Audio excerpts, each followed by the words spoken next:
तो दोस्तों शुरू करते हैं आज की कहानी। हमारी ज़िंदगी में कई ऐसे पल आते हैं जब हमें परेशानियों का सामना करना पड़ता है।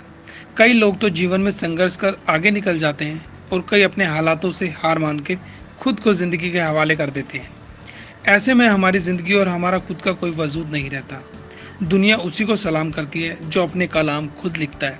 सिर्फ इंसानी नहीं, प्रकृति के हर प्राणी के साथ ऐसा होता है। आपने बाज के बारे में अक्सर ही सुना होगा। बाज एक ऐसा पक्षी है जो अपनी नज़र व हौसले के लिए जगत प्रसिद्ध है।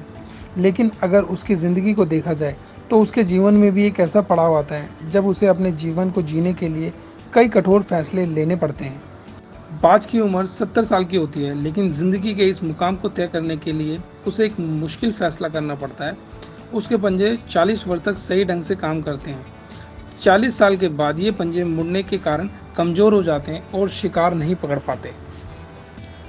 बाज की लंबी और तीखी चोंच भी आगे से मुड़ जाती है। पंख मोटे हो जाने से भारी हो जाते हैं और उसकी छाती से चिपक जाते हैं।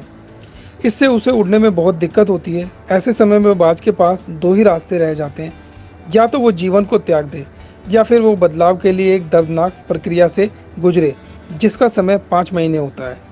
फिर नया जीवन प्राप्त करने के लिए बाज उड़कर एक ऊंची चट्टान पर जाता है और वहाँ घोंसला बनाकर वहाँ रहना शुरू कर देता है। बदलाव की प्रक्रिया के अंतर्गत बाज चट्टान में अपनी चोंच मार मार कर दर्द की परवाह न करते हुए उसे तोड़ देता है। उसके बाद अपने पंजों को तोड़ता है। अंत में अपने भारी हो चुके पंखों को भी नोच नोच कर फेंक देता है।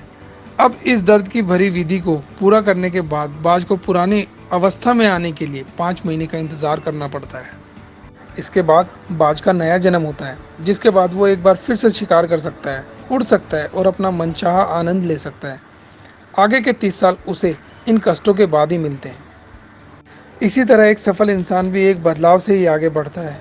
इस बदलाव के कारण उसकी आलोचना होती है, उसे गलत कहा जाता है, लेकिन वो इंसान अपनी मंजिल की ओर बढ़ जाता है। जिस तरह बाज एकांत में खुद को बदलता है, उसे कोई फर्क नहीं पड़ता कि और कोई क्या कहेगा। उसी प्रकार हमें भी एकचित्त होकर ईमानदारी से मेहनत करनी चाहिए और नकारात्मक चीज़ों से दूर रहना चाहिए। आखिर में दोस्तों बस यही कहूँगा, हौसले के तरकश में कोशिशों का तीर जिंदा रखो। हार जाओ चाहे ज़िंदगी में सब कुछ, मगर जीतने की उम्मीद जिंदा रखो। धन्यवाद।